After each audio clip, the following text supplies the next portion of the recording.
बिस्मिल्लाहिर्रहमानिर्रहीम। बेटा second year के तमाम स्टूडेंट्स अस्सलाम वालेकुम। आज हम स्टार्ट करने जा रहे हैं lecture number 15 chapter number 11 second year physics chapter 11 lecture number 15। नया टॉपिक है। इससे पहले आप लोगों ने थर्मोडायनामिक्स का फर्स्ट लॉ और उसकी एप्लीकेशन पढ़ी थी। बिस्मिल्लाह करते हैं। हमारा टॉपिक है आज हीट कैपेसिटी यानी हीट की गुंजाइश। क्या चीज होती है आइए आगे। फर्ज कीजिए कोई भी आपके पास चीज है, चाहे वो 1 किलो हो या 50 किलो, अगर उसके टेम्परेचर को 1 डिग्री बढ़ाएं तो जो हीट सप्लाई करना पड़ेगी उसको बोलेंगे उसकी हीट कैपेसिटी। यानी heat capacity is the amount of heat required to raise the temperature of a substance through 1 centigrade. यानी किसी भी सब्सटेंस के टेम्परेचर को 1 डिग्री बढ़ाने के लिए जो हीट रिक्वायर्ड होगी उसको बोलेंगे उसकी हीट कैपेसिटी। अब मैं एक छोटी सी मिसाल दूंगा, आप समझ जाए। फर्ज कीजिए आपको 1 कप चाय बनाना है, तो आप लेंगे पानी थोड़ा सा।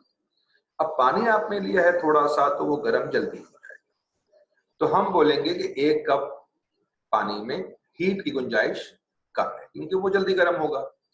लेकिन अगर आप 1 के बजाय 100 कप पानी ले लें किसी बर्तन में और आप उसमें चाय बनाना चाहें तो अब आपको ज्यादा हीट चाहिए होगी। क्यों? इसलिए कि अब पानी बहुत है, तो हम बोलेंगे इसमें अब ज्यादा गुंजाइश है हीट को आने की।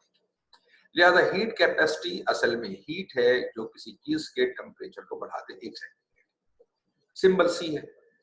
इसके यूनिट क्या होंगे? जूल, और जब डेल्टी लिखा हुआ हो तो सेंटीग्रेड भी कह सकते हैं, केल्विन भी कह सकते हैं। ये आपको मैंने बताया था जब मैं थर्मल एक्सपेंशन पढ़ा रहा था उस वक्त, यानी लेक्चर नंबर 30। अच्छा जनाब, अब एक सवाल देखिए, पेपर में ये नहीं पूछते, पेपर में एमसीक्यू पूछा गया था, क्वांटिटी ऑफ हीट रिक्वायर्ड पर डिग्री राइज इन टेम्परेचर। वो हीट जो पर डिग्री राइज इन टेम्परेचर हो उसे क्या कहते हैं? क्या कहते हैं बताइए? Heat capacity.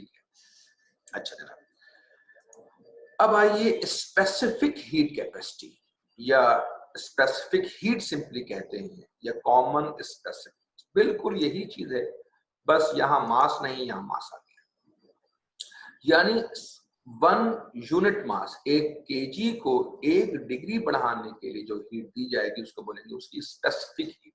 यानी specific heat is the amount of heat required to raise the temperature of unit mass through 1 centigrade.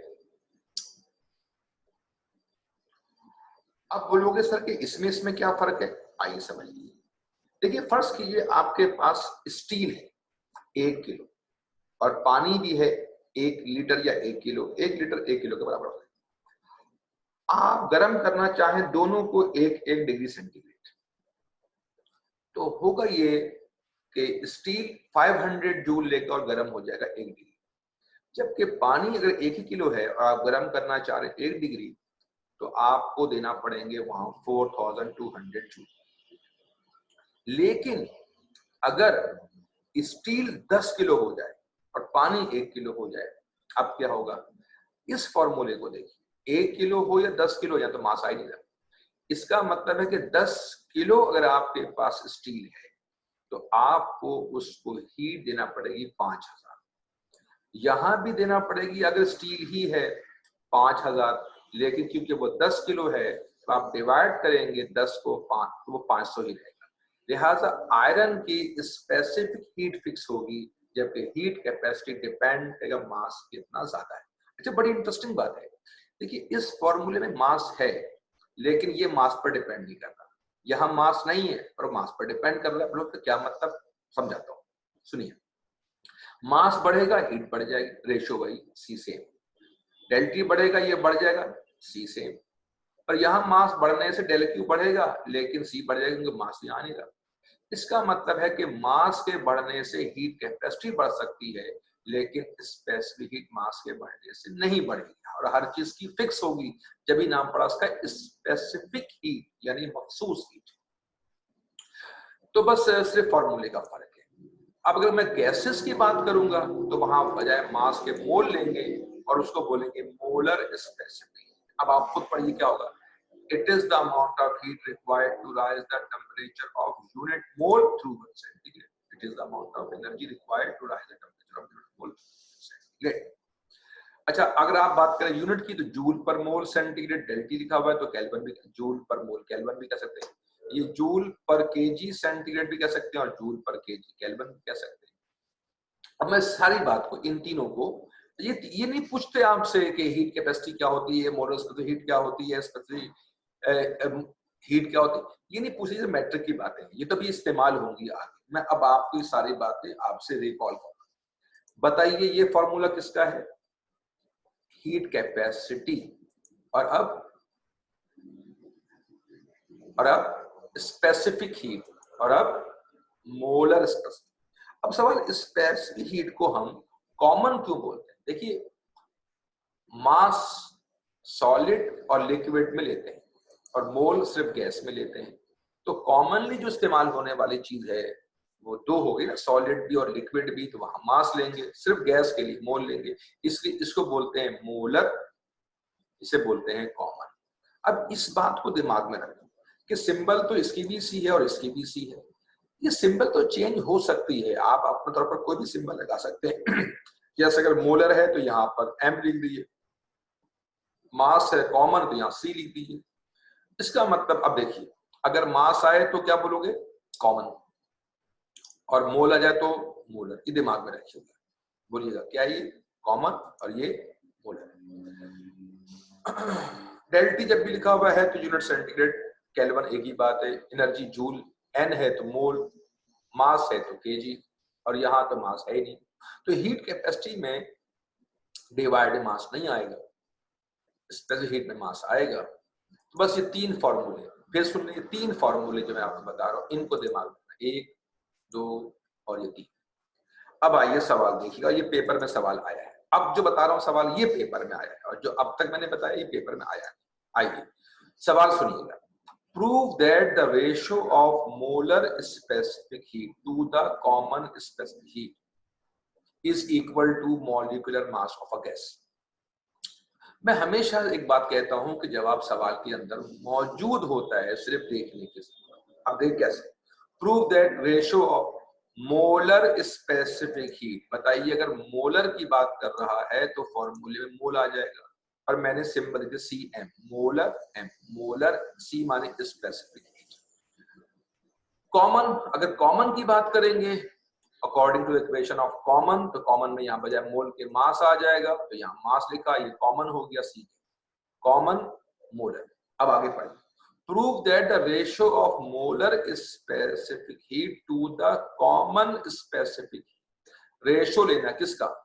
Molar का कॉमन से, तो कौन ऊपर आएगा? मोलर, कौन नीचे आएगा? कॉमन। मैंने इसको नाम दिया 1, इसको 2, तो हम डिवाइड कर देंगे 1 को 2 से। देखिए, मोलर ऊपर, कॉमन नीचे, रेशियो आ गया।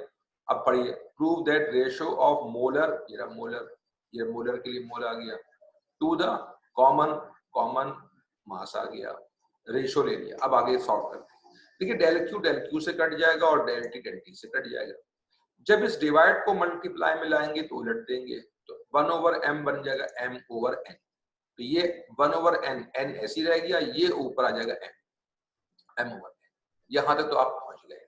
अब फिर सवाल पढ़िए। Prove that the ratio of molar इरामोलर स्पेसिफिक टू द कॉमन इराकॉमन इज इक्वल टू, क्या बोल रहा है? Molecular mass. अब आप बोलोगे सर यहाँ तो मोल आ रहा है, मास आ रहा है, और वो बात कर रहा है मॉलिक्यूलर मास की। तो अब बताइए, मोल, मास और मॉलिक्यूलर मास में रिलेशन 9 से पढ़ते जा रहे हैं आपके। मोल होता है मास ओवर मॉलिक्यूलर मास, मोल होता है मास ओवर मॉलिक्यूलर मास। हमें चाहिए मास ओवर मोल, ये रहा मास। इस मोल को नीचे लाइए, इसको ऊपर लाइए। समझ तो गए होंगे, ये मोल नीचे, ये एन ऊपर आ गया। तो बताइए, मास ओवर मोल क्या बन गया? Molecular mass. तो मास ओवर मोल को मैं क्या लिख दूं? Molecular mass. तो हो गया ना प्रूफ? यही तो हमें प्रूव करना था। The ratio of molar specific heat to the common specific heat is equal to molecular mass. खत्म। अब इस लेक्चर को आप 2-3 बार बाद में देखते रहिएगा। आगे चलते हैं, कुछ एमसीक्यूज आ रहे। The unit of specific heat, specific heat कहूं, कॉमन स्पेसिफिक हीट कहूं, या स्पेसिफिक हीट कैपेसिटी कहूं, एक ही बात, सी डेल क्यू बने। अब इसके यूनिट क्या होंगे, जूल पर केजी सेंटीग्रेड या जूल पर केजी केल्विन। जूल पर केजी तो ऊपर लाइए केजी इनवर्स, बिल्कुल सही है, ये सही तो ये भी है, joule KG inverse kelvin inverse में डेल्टी लिखा हुआ, जब डेल्टी लिखा हुआ तो सेंटीग्रेड कौन केल्विन कौन की बात है, तो आंसर तो ये भी सही ये भी सही है। क्या करें, देखिए D part, both A and B.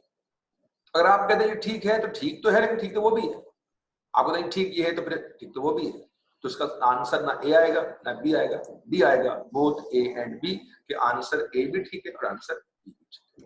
अच्छा देखिए, मैं आपको बताता जा रहा हूं कि पेपर में सवाल कैसे आया। जैसे इससे पहले ये सवाल पेपर में आया, ठीक है, मैंने आपको समझाया, एमसीक्यूज आते हैं, अब वो समझ रहे हैं, तो स्पेसिफिक की डेफिनेशन नहीं, उनके सिर्फ आपको एमसीक्यूज के लिए फॉर्मूले याद होने चाहिए। अब देखिए मैं एक और सवाल दे रहा हूं, अब आपने खुद सोचना है, 2003 में आया था pre engineering. The quantity of heat required to rise the temperature of 1 ग्राम हो या 1 kg of a substance through 1 centigrade, 1 ग्राम को या 1 kg को 1 डिग्री बढ़ाने के लिए जो हीट रिक्वायर्ड होती है उसे क्या बोलते हैं, उसे कहते हैं स्पेसिफिक हीट। स्पेसिफिक। एक और सवाल, ये सारे एमसीक्यू आपको नोट्स पे दिए हुए, तो ये कॉपी नहीं करना है, आपने नोट में देख लेना है, मैं बता रहा हूँ कि आंसर कैसे आए।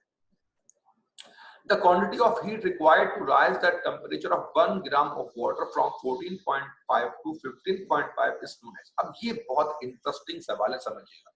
Quantity of heat required to rise the temperature of 1 gram, 1 gram का यूनिट मास हो गया, 14.5 से 15.5 तो बढ़ा 1 डिग्री, ये भी 1 डिग्री हो गया, तो 1 डिग्री बढ़ाने के लिए 1 यूनिट मास को जो हीट होती है उसको बोलते हैं स्पेसिफिक हीट। लेकिन आपको एक चीज आज अच्छी तरह समझिए, देखिए आपको कहा था कि हीट के यूनिट जूल भी होते हैं, हीट के यूनिट कैलोरीज भी होते हैं, सीजीएस सिस्टम में कैलोरीज होते हैं। आप कैलोरी की डेफिनेशन आज सुन लीजिए क्या है। अगर मास हो 1 ग्राम और वो पानी हो, कोई और सब्सटेंस ना हो, क्योंकि बाद सब्सटेंस के लिए हीट मुख्तलिफ होगी, 1 ग्राम पानी हो और उसे गर्म करें, वो 1 डिग्री कौन सा, 14.5 से 15.5, इसके लिए जो हीट रिक्वायर्ड होगी उस हीट को कैलोरी कहते हैं। तो ये डेफिनेशन है कैलोरी की। तो कैलोरी अगर कोई आपसे पूछे व्हाट इज कैलोरी, तो आप बोलो calorie is the unit of heat. कौन सी हीट, वो हीट जो 1 ग्राम पानी को 14.5 डिग्री से 15.5। देखिए असल में मसला ये होता है कि अगर बहुत हाई टेम्परेचर पर 1 डिग्री बढ़ाते हैं तो ज्यादा हीट होती है उसके अंदर। मैं छोटी सी मिसाल दूंगा, आप समझ जाएंगे। देखिए अगर आप एक बर्तन में पानी है और उसका टेम्परेचर आप करना चाह रहे हैं 30 से 31, वो जल्दी हो जाएगा। क्यों, इसलिए कि रूम का टेम्परेचर 30 था, पानी का भी 30 था, 1 डिग्री बढ़ जाएगा। लेकिन 99 से 100 करने में बहुत देर लगेगी, क्योंकि जब वो 99 डिग्री है और सराउंडिंग 30 है तो उसमें से हीट निकलती जाएगी। जब हीट निकलती जाएगी तो वो ज्यादा हीट जाया हो रही होगी उसके अंदर, तो वो ज्यादा हीट कंटेन कर जाएगा। इसीलिए स्टैंडर्ड दिया गया है 14.65 से, यानी 1 ग्राम पानी को 14.5 से 15.5 करने के जो हीट चाहिए होती है वो स्पेसिफिक हीट तो है, पर उस हीट को कैलोरी कहते हैं। अच्छा अब एक बात आज समझा दूंगा आपको। देखो बेटा, एक होता है एमसीक्यूज, एक होता है बीसीक्यूज। बीसीक्यूज माने बेस्ट चॉइस क्वेश्चन, एमसीक्यू माने मल्टीपल चॉइस क्वेश्चन। बीसीक्यूज माने बेस्ट चॉइस का मतलब ये हुआ कि आंसर ये भी ठीक है ये भी ठीक है, लेकिन ज्यादा एप्रोप्रिएट कैलोरी है, क्योंकि ये अगर 1 डिग्री कुछ भी होता, 20 से 21, 22 से 23, और बजाय पानी की कोई भी सब्सटेंस होता, स्पेसिफिक एक जर्नल चीज है कि सब्सटेंस पानी हो, बेंजीन हो, क्लोरीन, कुछ भी हो, कोई भी लिक्विड कोई भी सॉलिड, टेम्परेचर 1 डिग्री कहीं से भी कहीं बढ़ा दे, 40 से 41 कर दे, कुछ भी कर, 1 डिग्री टेम्परेचर यूनिट मास और 1 kg हो या 1 ग्राम हो, भले से यूनिट मास को 1 डिग्री बढ़ाने के लिए जो हीट रिक्वायर्ड होती है उसको कहते हैं स्पेसिफिक। इस लिहाज से आंसर तो ये सही है, लेकिन क्योंकि ये बहुत ही स्पेसिफिक किस्म का सवाल है जिसमें मास पानी का दिया हुआ है, 1 ग्राम दिया हुआ है, टेम्परेचर भी एक मखसूस दिया हुआ है, तो इसको बोलेंगे आप कैलोरी ज्यादा बेस्ट आंसर। ये बीसीक्यूज का बेस्ट चॉइस आंसर, तो आंसर ये भी सही है ये भी सही, but most appropriate answer is calorie. मैं फिर बता रहा हूं आपको बेटा, मेरे लेक्चर को आपने 3 बार देखना। पहली बार सिर्फ देखिएगा, दूसरी बार में आपने रोकना है उसको जगह जगह पर और चीजों को नोट कर करके चलना है। पहली बार तो अगर मेरा बजाहिर मेरा लेक्चर 30-32 मिनट का होता है, लेकिन आपको 1.5-2 घंटे लगते हैं इसके, क्योंकि पहली बार देखना है, दूसरी बार में नोट करना और तीसरी बार में उसको रिवाइज करना है। मजीद करना चाहे करें, अच्छी बात है, जितनी बार आप इस लेक्चर को देखेंगे आप उतना ही सीखेंगे बेटा।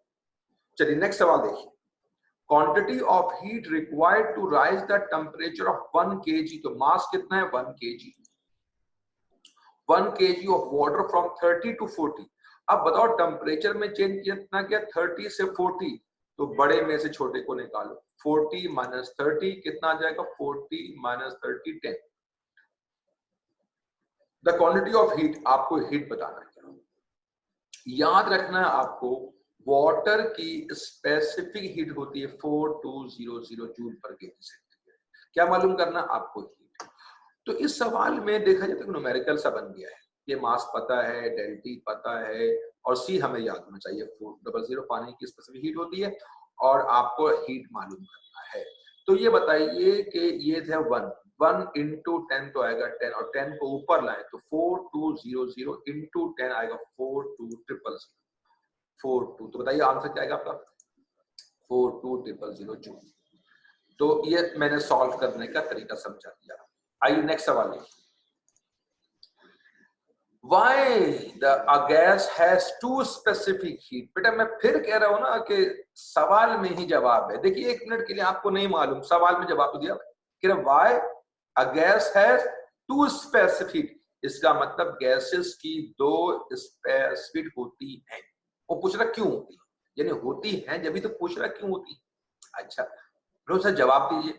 देखिए जब गैस की बात हो रही है तो होगा मोलर स्पेसिफिक, और मोलर में यहां मोल आएगा, 1 मोल को 1 डिग्री बढ़ाने के लिए जो हीट चाहिए होगी उसको बोलते हैं मोलर स्पेसिफिक हीट। वो कह रहा गैसेस की 2 क्यों होती हैं स्पेसिफिक हीट, यानी गैसेस की 2 मोलर स्पेसिफिक क्यों होती हैं। जवाब सुनिए, फर्स्ट कीजिए मेरे पास 2 कंटेनर है, दोनों कंटेनर को मैं हीट दे रहा हूं, और फर्स्ट करें इसमें भी 1 मोल है, इसमें भी 1 मोल है, इसमें भी हाइड्रोजन, इसमें भी हाइड्रोजन, एक ही गैस एक ही मोल, ठीक। पर इसका पिस्टन फिक्स है और ये फिक्स नहीं है। मैं गर्म करना चाह रहा हूं इसको भी 1 डिग्री, मैं गर्म करना चाह रहा हूं इसको भी 1 डिग्री, तो दोनों को मैं गर्म करना चाह रहा हूं 1 डिग्री, मैं हीट इसको भी दे रहा हूं, मैं हीट इसको भी दे रहा हूं। पर इसका क्योंकि पिस्टन फिक्स नहीं है तो कुछ एनर्जी उसको मूव करने में इस्तेमाल हो जाएगी, और इसका पिस्टन फिक्स है तो फिर सारी एनर्जी गैस को मिलेगी। तो ये वाली गैस गर्म जल्दी हो जाएगी, थोड़ी सी हीट पर गर्म हो जाएगी, पर इसको ज्यादा हीट देना पड़ जाएगी। क्यों? क्योंकि जो आप हीट दे रहे हैं वो सब गैस को गर्म करने में इस्तेमाल नहीं हो रही, बल्कि एक बड़ा हिस्सा उसको मूव करने में इस्तेमाल हो रहा है, वर्क में कन्वर्ट हो रहा है। लिहाजा इस जगह वॉल्यूम कांस्टेंट है, इस जगह वॉल्यूम कांस्टेंट नहीं है, बल्कि प्रेशर कांस्टेंट। और यहाँ देखिए टेम्परेचर बढ़ेगा, प्रेशर बढ़ेगा, वॉल्यूम सेम। यहाँ वॉल्यूम बढ़ेगा बढ़ेगा टेम्परेचर, लेकिन प्रेशर सेम है जब भी ऊपर गया, क्योंकि जब अंदर गर्म करने से प्रेशर बढ़ा तो उसने ऊपर कर दी, जब तक कि अंदर का प्रेशर बाहर के बराबर ना हो। तो यहाँ पर वॉल्यूम सेम है, यहाँ प्रेशर सेम है। इसका मतलब वॉल्यूम सेम होने में हीट कम, तो मोलर हीट कम, क्योंकि मोलर होता है del Q over N del T. ये भी 1 मोल, ये भी 1 मोल, गर्म के इसको भी 1 डिग्री, इसको भी 1 डिग्री, पर इसको हीट कम देना पड़ेगी और इसको हीट देना पड़ेगी ज्यादा। तो हम बोलेंगे कि gas has 2 specific heat because it depend upon 2 conditions, either it allowed to expand or not. If a gas is allowed, यानी if a gas is allowed to expand, अगर उसको फैलने का मौका दिया जाएगा तो उसको बोलेंगे आप molar specific heat at constant pressure, show करेंगे Cp। If gas is not allowed to expand, then such a molar specific heat called molar specific heat at constant volume, और इसको शो करेंगे Cp।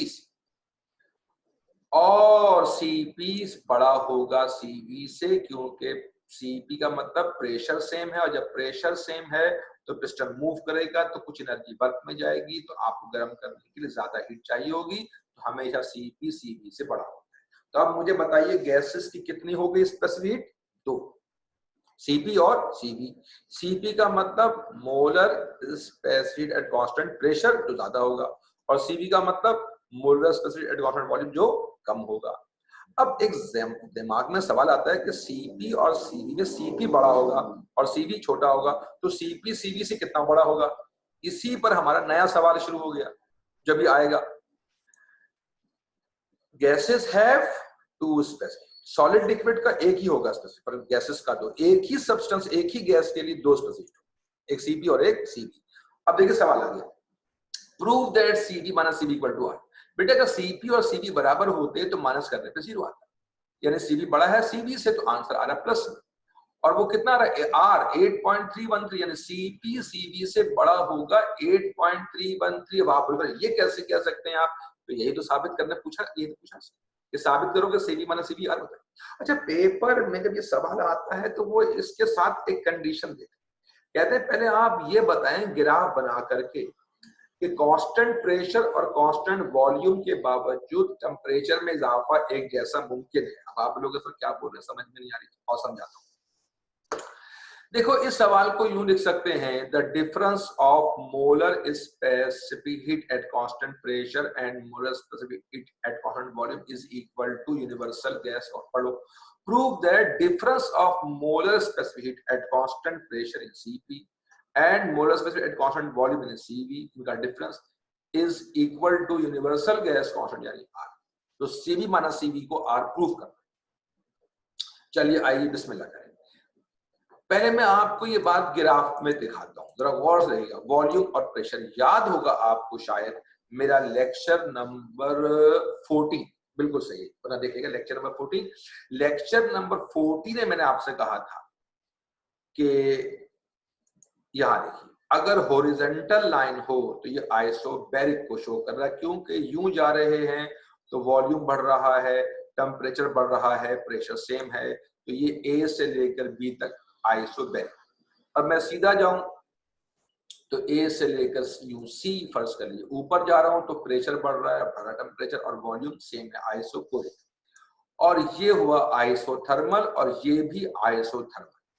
आप ये ना बोलना कि वो नीचे है तो एडियाबैटिक हो गया, एडियाबैटिक का कर्व स्टीपर होता है और उसमें गैप तब्दील होता रहता है, जाके उस वीडियो को देख लीजिएगा।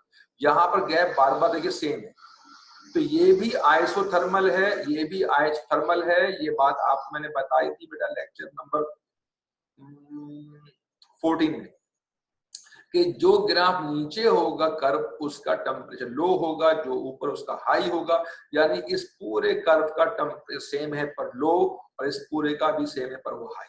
फर्ज कर लीजिए इस वाले का टेम्परेचर है T, अगर इस पूरे ग्राफ के हर पॉइंट पर टेम्परेचर T है तो इस वाले ग्राफ के हर पॉइंट पर टेम्परेचर T से ज्यादा होगा, फर्ज कर लें डेल T एक्स्ट्रा।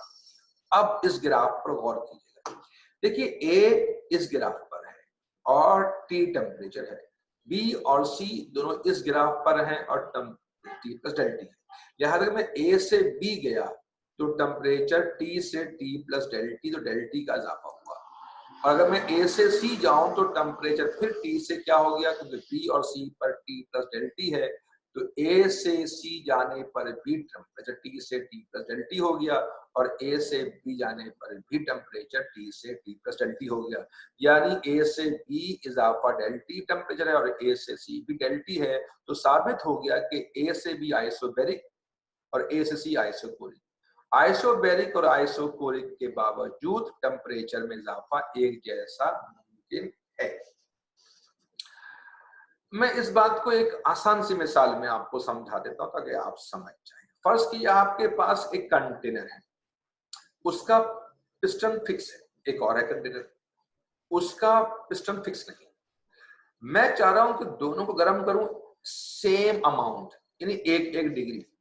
तो करना यह होगा कि जिसका पिस्टन फिक्स है उसको थोड़ी हीट दे दीजिए, और जिसका पिस्टन फिक्स नहीं है वो मूव कर जाएगा तो एनर्जी उसकी वर्क में कन्वर्ट होगी, उसको ज्यादा हीट दे दीजिए, तो टेम्परेचर में इजाफा एक जैसा मुमकिन हो सकता है। यानी आइसोबैरिक और आइसोकोरिक में टेम्परेचर में इजाफा एक जैसा मुमकिन है, पर हीट एक जैसे देना मुमकिन नहीं। और अगर दोनों को एक जैसी हीट देंगे तो फिर टेम्परेचर में इजाफा एक जैसा मुमकिन नहीं है। तो मैं ये नहीं कह रहा हूं कि आइसोबैरिक और आइसोकोरिक में टेम्परेचर में इजाफा एक जैसा ही होता है, एक जैसा हो सकता है, पर उसके लिए आपको हीट डिफरेंट देना पड़ेगी। अब इस बात को लिखते हैं, if we draw graph between pressure and volume. अब मैं हमेशा चाहता हूं कि हम लिखे पढ़े बगैर डायग्राम समझे। अब मैं पढ़ रहा हूं डायग्राम, सुनिएगा। If we draw graph between pressure and volume of two isothermal process at temperature T and T plus delta, then with the help of graph we can say that in isobaric and isocoric process delta be the same change in temperature. पढ़िएगा, if we draw graph between pressure and volume of two isothermal process at temperature T and T plus delta, then with the help of graph we can conclude that in isobaric and isocoric process delta be the same change in temperature. और जब दोनों के temperature में इजाफा एक जैसा है तो दोनों की इंटरनल एनर्जी में इजाफा भी एक जैसा होगा। डेल यू का मतलब इंटरनल एनर्जी में इजाफा और पी का मतलब सेम प्रेशर पर और ये सेम वॉल्यूम पर, यानी कि अगर दोनों के टेम्परेचर में इजाफा एक जैसा है तो इंटरनल एनर्जी में इजाफा भी एक जैसा होगा।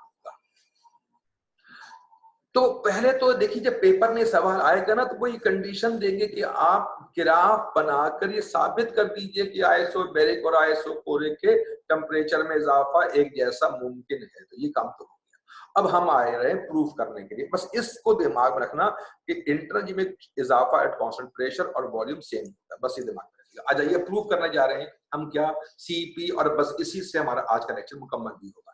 Cp minus Cv equal to R. अब जरा कॉमन सेंस यूज कीजिए आप। Cp का मतलब क्या हुआ, प्रेशर कांस्टेंट है, और Cv का मतलब क्या है, वॉल्यूम कांस्टेंट है। और आपको एक इक्वेशन चाहिए, तो मुझे बताइए, प्रेशर कांस्टेंट हो तो उसे आइसोबैरिक कहते हैं, वॉल्यूम हो सेम तो उसको आइसोकोरिक कहते हैं। आपके पास आइसोबैरिक की इक्वेशन है, डेल क्यू बराबर है del U plus P del B. ये आप लेक्चर नंबर 14 में ये काम हो चुका है।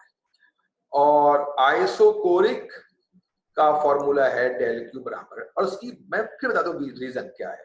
आइसोकोरिक में वॉल्यूम सेम है, जब वॉल्यूम सेम है तो पिस्टन ने मूव नहीं करना, तो वर्क जीरो होगा, खाली ही आ जाएगा। जबकि आइसोबैरिक में हीट जो आप देंगे वो इंटरनल को बढ़ाएगी और वर्क होगा पी डेल। आइसोबैरिक में प्रेशर सेम है तो मैंने यहाँ पी लिख दिया, पी लिख दिया। यहाँ देखिए वॉल्यूम सेम है तो बी लिख दिया, बी। अच्छा जनाब, अब आप बोलोगे सर हमें तो सीपी चाहिए, हमें सीवी चाहिए। अब सीपी सीवी का मतलब है molar specific heat at constant pressure, molar specific heat at constant volume. तो मोलर स्पेसिफिक हीट का फॉर्मूला है del Q over N del T. Agree? अगर मुझे सीपी चाहिए तो यहाँ पी लिख दूंगा। प्रेशर सेम हो या वॉल्यूम सेम हो, टेम्परेचर में इजाफा सेम है, डेल टी तो ऐसे रहेगा। और मोल भी सेम है, क्योंकि प्रेशर सेम हो या वॉल्यूम सेम हो, उससे मोल तब्दील तो नहीं होंगे, खाली हीट मुख्तलिफ होगी। तो अगर यहाँ P तो यहाँ P आ गया, अगर यहाँ V हो तो यहाँ V आ जाएगा। मैंने इस एन डेल टी को ऊपर कर दिया तो डेल क्यू पी का फॉर्मूला आ गया एनसीपी डेल टी। अब बताओ, अगर डेल क्यू पी यानी heat supply at constant pressure NCP del T है तो डेल क्यू बी क्या होगा, एनसीपी। अच्छा, अब एक बात यहां समझ में आ गई। देखो सीपी बड़ा है और सीबी छोटा है, तो डेल क्यू पी बड़ा होगा और डेल क्यू बी छोटा होगा। इसका मतलब टेम्परेचर में इजाफा एक जैसा मुमकिन है आइसोबैरिक और आइसोकोरिक में, पर हीट एक जैसी मुमकिन नहीं। अच्छा, अब एक काम करो, डेल क्यू पी ये रहा, डेल क्यू पी ये रहा, इसको ले जाओ वहां पर पुट कर दो। तो जहां डेल क्यू पी है वहां पुट कर देंगे आप एनसीपी डेल टी, पुट कर दिया NCP del T. Del Q B उठा के यहाँ ले आइए, जहां डेल क्यू बी है वहां एनसीपी डेल टी आ गया। बोलो अरे वहां सीपी आ गया, सीबी आ गया, पर आर तो आया नहीं, आर आया नहीं। इसको देखिए, बताइए पीवी क्या होता है, एनआरटी होता है। आइसोबैरिक में पी डेल बी लिखा हुआ है, आइसोबैरिक में प्रेशर सेम होता है, एनआर तो है ही सेम, तो पी सेम क्योंकि आइसोबैरिक है, एनआर तो है ही सेम। तो अगर वी बढ़ेगा तो टी बढ़ेगा, वी कम होगा टी कम होगा, वी होगा चेंज तो टी बी होगा चेंज। तो इस पी डेल बी को हम क्या पुट कर देंगे, एनआर डेल टी। बोलोगे वेरी गुड सर, सीपी आ गया, सीबी आ गया, आर आ गया, लेकिन सर सीपी सीबी आर तो एक इक्वेशन में चाहिए। सीपी आर यहाँ मिल रहा है, सी वहां मिल रहा है, उनको जोड़िए। तो बेटा जोड़ने के लिए इतनी बड़ी चीज आप देखिए, यहाँ रिलेशन है। हम अभी अभी लेक्चर के स्टार्ट बता चुके हैं कि इंटरनल एनर्जी में इजाफा एट कांस्टेंट वॉल्यूम हो या इंटरनल एनर्जी में इजाफा एट कांस्टेंट प्रेशर हो इक्वल है। अच्छा, इसका मतलब डेल यू पी कहूं या डेल यू वी कहूं एक ही बात। तो इस डेल यू पी को हम डेल यू वी कह सकते हैं और खुद डेल यू वी क्या है, N C P del T है। तब देखो क्या होगा, ये N C P del T तो ऐसे उतारिए, ये एन आर डेल टी ऐसे उतारिए, और जो ये डेल यू पी लिखा हुआ है ये डेल यू वी के बराबर है और वो खुद N C P del T है।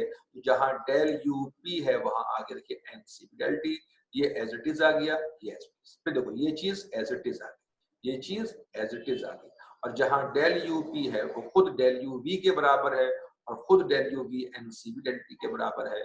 अब मुझे बताइए एन डेल टी, यहाँ भी एन डेल टी यहाँ भी कॉमन निकाल लिया, ये एन से वो एन ई डेल टी कट गया, क्या आ गया बताइए, C P is equal to C B plus R. आप बताओ, हमें प्रूफ करना है C B minus C B equal to R. इस सी बी को वहां फेंक दीजिए, जब ये सी बी वहां जाएगा तो माइनस हो जाएगा, हो गया हमारा प्रूफ कि C B minus C B equal to R. अच्छा, वैसे तो आप बिल्कुल सही बात है, इस लेक्चर को रिवाइंड करके 10 बार देख सकते हैं, लेकिन मैं चाहूंगा अभी एक बार इस चीज को फिर समझिए शुरू से। देखिएगा, आप बोलेंगे if we draw graph between pressure and volume of two isothermal process at temperature T and T plus delta T, then with the help of graph we can say that in isobaric and isochoric process delta T be the same in temperature। और जब temperature में change दोनों में same है तो फिर internal energy में इजाफा कांस्टेंट प्रेशर हो या कांस्टेंट वॉल्यूम सेम होगा। अब देखिए ये आ गई आपकी पहली इक्वेशन जो आगे इस्तेमाल होगी आपकी, तो डेल यू एनर्जी में इजाफा कांस्टेंट प्रेशर और वॉल्यूम सेम हो गया। फिर हमने आइसोबैरिक इक्वेशन ली, आइसोकोरिक इक्वेशन। अब यहां पर हमने मोलर स्पेसिफिक हीट की बात की, तो वहां से हमने सीपी निकाला, इसको ऊपर ले गए, ये डेल यू पी आ गया, तो डेल यू वी के लिए खाली यहां पर सी बी आ गया। हमने डेल यू पी को पुट कर दिया n C P del T, हमने डेल यू वी को पुट कर दिया n C P del T, और पी वी होता है एन आर टी, तो पी डेल वी हो गया एन आर डेल टी। और बस इतना काम किया है कि इंटरनल एनर्जी में इजाफा constant pressure constant volume same है और वो खुद बराबर n C P del T के है, तो यहाँ आ गया n C P del T, ये एज इट इज आ गई है। कॉमन निकाल लिया आपने एन डेल टी को, एन से एन डेल टी कट गया और ये आपके पास आ गया C P minus C P equal to R. अब यहां से एक सवाल देखिए 2005 में आया, the difference of molar specific heat at constant pressure यानी सीपी एंड कांस्टेंट वॉल्यूम यानी सीवी, सीपी और सीवी का जो डिफरेंस है वो क्या होगा, सीपी सीवी का डिफरेंस आर होता है, आर का मतलब यूनिवर्सल गैस कांस्टेंट। अब यहाँ यूनिवर्सल गैस कांस्टेंट लिखा हुआ नहीं, हीट कांस्टेंट तो है नहीं, तो उसको बोलेंगे गैस कांस्टेंट। तो गैस कांस्टेंट कहूं या यूनिवर्सल गैस कांस्टेंट कहूं एक ही बात, ये आर। बेटा अब जो नेक्स्ट लेक्चर होगा आपका 11 चैप्टर का, न्यूमेरिकल चैप्टर लेक्चर नंबर 16, उसमें हम ये बताएंगे कि सीपी और सीवी की वैल्यू कितनी है, सीपी होता कितना, सीवी। अभी तो हमने खाली ये बताया है कि सीपी और सीवी का जो डिफरेंस है वो 8.313 होता है, यानी सीपी और सीवी में सीपी बड़ा है, सीवी छोटा, और सीपी सीवी से एग्जैक्टली 8.313 बड़ा होता है। ये साबित किया हमने आज, ये बहुत इस्तेमाल होगा ये आपके पास एक। आज हमने लेक्चर कौन सा पढ़ा बताइएगा, आज का लेक्चर था हमारा लेक्चर नंबर 15, अब नेक्स्ट लेक्चर होगा हमारा 16। आज के लेक्चर में हमने क्या पढ़ा, मैं जल्दी से इसको रिकॉल कर दूं आज का लेक्चर तेजी के साथ, और आप बताइएगा, देखते हैं कि बगैर रिवाइज किए कौन मुझे बता सकते। अच्छा याद रखिएगा, जब आप लेक्चर पहली बार देखेंगे तो कुछ बातें समझ में नहीं आएंगी, दूसरी बार में और वाज़ेह होगा, तीसरे में, और जितनी बार आप लेक्चर को सुनते जाएंगे उतना आपको क्लियर होता चला जाएगा। तो थोड़ा सा ये है कि आप टाइम दीजिएगा, है ना। हीट कैपेसिटी, हीट कैपेसिटी क्या है, 1 डिग्री टेम्परेचर को बढ़ाने के लिए हीट। मोलर स्पेसिफिक हीट क्या है, 1 केजी को 1 डिग्री बढ़ाने वाले हीट। मोलर स्पेसिफिक 1 मोल को 1 डिग्री बढ़ाने वाली हीट। फिर बताइएगा ये क्या है, हीट कैपेसिटी, ये क्या है, मोलर कॉमन या खाली स्पेसिफिक हीट, और ये है मोलर स्पेसिफिक हीट। फिर आपने कहा कि ये मोलर है, ये कॉमन है, रेशो लिया आपने मोलर का कॉमन से तो डिवाइड किया, मोलर को कॉमन से, मोलर है तो मोल कॉमन है तो मास डेल क्यू कट गया, डेल टी कट गया, डिवाइड को मल्टीप्लाई में उलट गया। मॉलिक्यूलर मास मोल होता है मास ओवर मॉलिक्यूलर मास, अगर इसको नीचे लाइए तो mass over molecular mass, mass over mole equal to molecular mass, यहाँ कर दिया। तो साबित ये हुआ कि ratio of molar to the common is equal to molecular mass. यानी अगर आपको किसी भी गैस का मॉलिक्यूलर मास निकालना हो तो आप मोलर स्पेसिफिक हीट को डिवाइड कर दीजिएगा कॉमन स्पेसिफिक हीट से। Unit of specific heat joule पर केजी सेंटीग्रेड, जूल पर केजी केल्विन, यानी दोनों आंसर सही। वो हीट जो यूनिट मास को किसी भी सब्सटेंस के 1 डिग्री बढ़ा दे उसे कहते हैं स्पेसिफिक हीट, और वो हीट जो यूनिट मोल को बढ़ा दे 1 डिग्री उसे कहते हैं मोलर स्पेसिफिक हीट। लेकिन वो हीट जो 1 ग्राम पानी को 14.5 से 15.5 कर दे उस स्पेसिफिक हीट की हीट को कैलोरी कहते हैं। छोटा सा फर्क है, इसको नोट कर लीजिएगा। 1 केजी के टेम्परेचर को बदला है आपने 30 से 40 10 डिग्री, और सी याद रखना है पानी की स्पेसिफिक 4200। स्पेसिफिक हर चीज की मुख्तलिफ होती है, सिर्फ पानी के लिए आपने याद रखना है बस। तो कैलकुलेट कर लीजिए 10 इंटू 1 10 इंटू 4 2, तो ये आएगा आपके पास 42000। Why gas has two specific? बेटा वो इसलिए कि डिपेंड करता है आपने उसको फैलने का मौका दिया है या नहीं। अगर फैलने का मौका आपने दे दिया तो वो सीपी है, नहीं दिया तो वो सीपी है। सीपी बड़ा होगा, सीपी छोटा होगा, क्योंकि इसमें काफी सारी हीट वर्क में कन्वर्ट हो जाएगी, तो ये गर्म देर से होगा, इसलिए इसको ज्यादा हीट चाहिए होगी, और सीपी हमेशा सीबी से बड़ा होगा। और कितना बड़ा होगा? आर के बराबर होगा। ये हमने प्रूफ किया।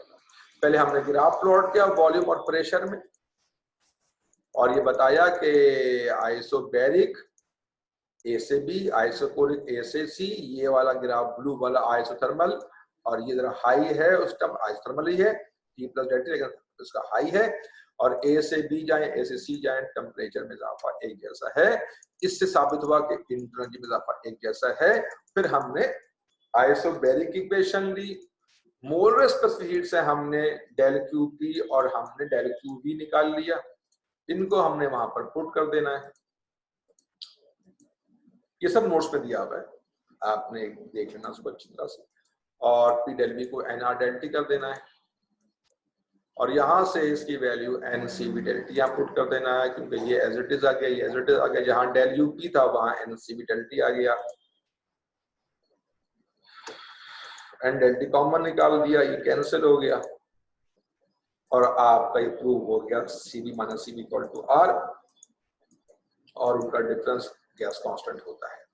अब इंशाल्लाह जो मेरा नेक्स्ट लेक्चर होगा, यानी लेक्चर नंबर 16, मैं वहां बताऊंगा आपको कि सीपी की एग्जैक्ट वैल्यू कितनी है, सीबी की एग्जैक्ट वैल्यू कितनी है।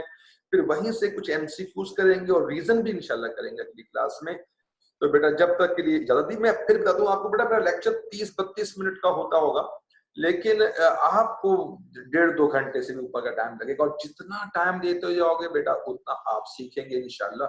तो जब तक के लिए आप मुझे इजाजत दीजिएगा। अपने कमेंट्स इस लेक्चर के बारे में आप लेक्चर बॉक्स में अच्छे या बुरे जो भी हैं जरूर दीजिएगा। तो अल्लाह हाफिज़ बेटा, नेक्स्ट लेक्चर पर हम आपसे मुलाकात करेंगे। तो जब तक के लिए अल्लाह हाफिज़, अपना ख्याल रखिए, इर्द गिर्द का ख्याल रखिए।